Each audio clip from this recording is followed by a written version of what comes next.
What's going on, everybody? We're back in another Take Brunch video, and today I have for you a review. And as you can tell in the thumbnail, today we're talking about Fear Street.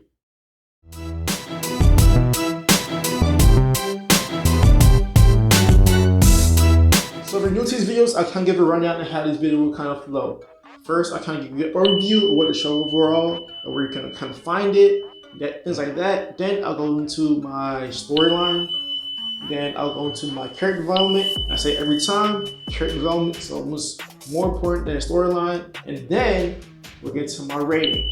But all my ratings are out of 10. So basically I'll give you what I thought of the show or movie, whatever I'm watching, out of 10. So first things first, I'll kind of give you where you can find Fear Street. Currently you find Fear Street out on Netflix. And if you don't know, it's actually a trilogy. So there's 3 separate parts to it.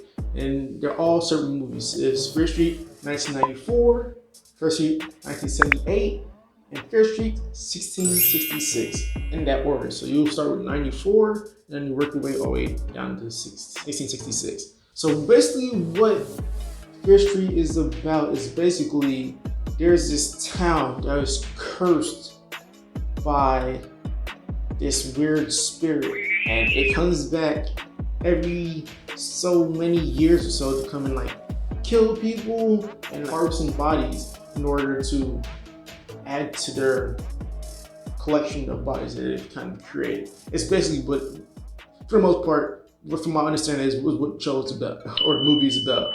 So this is gonna be a little bit different one because there's 3 different parts to it. I'll kind of give you a little brief idea of what each version of the movie is, but I kind of also don't want to give away too much at the same time. So I'm trying to do my best to kind of keep you guys informed, but also not give too much information at the same time. I'm gonna try. So now let's get to my storylines. Now this storyline is gonna be a little different because I have 3 different storylines best to kind of go over, right? Basically, there's a 1994 one, there's the 1978 one, and there's the 1666. I'm going to try and give you a brief overview of each of them without giving away too much information, but also kind of keep you informed at the same time. So first, I'm starting 1994. So we kind of start in 1994, and we kind of start in this high school kind of scene. And this movie is like kind of one of your typical like slasher type movies. It's kind of like, you know, like your Freddy and Jason's and, you know, like Candyman. That kind of, it's kind of that realm of thing, kind of that classic thriller kind of movies and stuff like that. And this, I'm surprised that I actually like this because I'm not typically a scary movie type of guy, but trust me, if you're not a scary movie type of person, I think you will still like it. Anyways, let's get back into 1994. 1994 is kind of following these kids, and we find out about this curse that they kind of stumble upon by accident, and they're trying their best way to stop the curse from continuing to happen, because basically one of the people from their crew got, you know, I guess chosen by the curse to be a part of kind of harvest, to be like another one of the killer to kind of harvest some more bodies, basically. But throughout the movie of 1994, they thought they figured out a way to, you know, stop the curse, but that wasn't the case.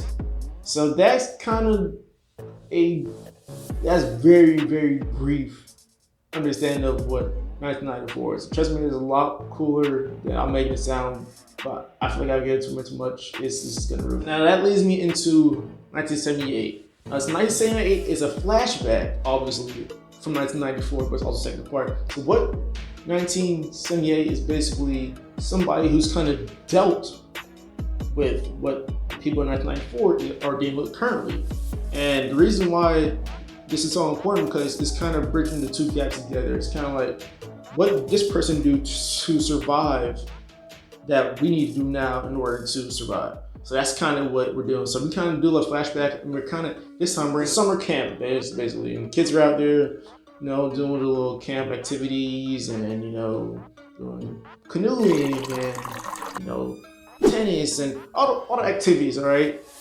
With this curse now out there, these kids also start getting slashed up and cut up. The cool thing about it is that we kind of see some of the, I guess, the monsters that are there that were actually created in this timeline in the 1994 timeline. So you'll see like one monster in 1994, you're like, oh man, that dude's kind of crazy. Then you see, oh, so this person is this monster in 1994. So it's kind of cool how they meshed it together and kind of brought it all in one kind of cohesive storyline with two different storylines at the same time. So yeah, basically in 1978, you kind of see how that person basically survived their version of what the kids are going through now. And they kids from 1994 trying to get some tips and tricks on how to figure out how to stop the curse from happening. So that's basically what 1978 is. Basically, the person who survived 1978 is telling the kids from 1994 what happened and what they did in order to survive, and basically trying to work together to figure out how to stop the curse from happening. Then we'll go into 1666. Now, 1666 is basically the origin story. 1666 is basically where everything started. Everything kind of began and why everybody's kind of in the situation they're in now, basically. And we kind of see like, oh, this is the reason why they're happening now. That's basically the gist of what 1666 was. And then also we get, with 1666, we get a recap. We kind of get back into the loop of what kind of happened in 1994. So we go from 1666 and then we figure out all that information. Then we go back to 1994. So it's kind of all for wrap up. We kind of figure out, oh, we have this information from 1978. Now we have the reason why it started in 1666, and now we're solving that now in 1994. So we kind of have that all together now. And out of the three trilogies, my personal favorite is 94. I feel like 1994 because everything was just so brand new and surprised, and everything was just, whoa, that's kind of crazy thing. But I think a close second for me is in 66 because I think it was very important for us to see kind of where it all started, and obviously you kind of see how everything was resolved at the end of the third movie too as well too. So I think that's pretty important to kind of know how they solved the issue. So yeah. Oh, but yeah, the middle part wasn't terrible. I just feel like it just wasn't as exciting to me as the first and the third trilogies were. But that's just my opinion though. But I think we did get a lot of information from that second movie though. Now let's get into my character development. Now there are actually quite a bit of characters in this movie. Now, did they change a lot? Not so much, not so really. This is more of a goal-oriented type movie. The movie was basically, hey, this is our issue, and let's try and figure it out. I mean, there's probably like maybe like slight changes. Maybe person thought this thing wasn't possible, and then they changed their minds like, yeah, actually it is possible that this can happen. That's probably the extent of character development. But other than that, there wasn't a whole lot of somebody changed their mind completely or having a complete shift in character altogether. So yeah, that's pretty much it for character development. So needless to say, for me, that's kind of a little disappointed, and just because I like character development, I like to see characters change. I know shows or movies or whatever kind of progresses, but I feel like for this, it was kind of okay that there wasn't a whole lot of changing. But there was one character in particular that did have a pretty decent change, because they were like, hey, I'm not doing this, I don't care, I'm not helping whatsoever. But then they ended up kind of helping towards the end of the movie. So I think that's probably the one person that kind of did have a change. I'm not gonna say anything because I feel like if you watch it, you'll know the person I'm talking about. Now, let's go ahead and get into my rating. Now, I'm gonna do this one a little different too, because I'm gonna rate each movie separately, and obviously I'll kind of do like a round off, kind of all together. So 1994, I'll give it, just because it was so new to me, I'll give it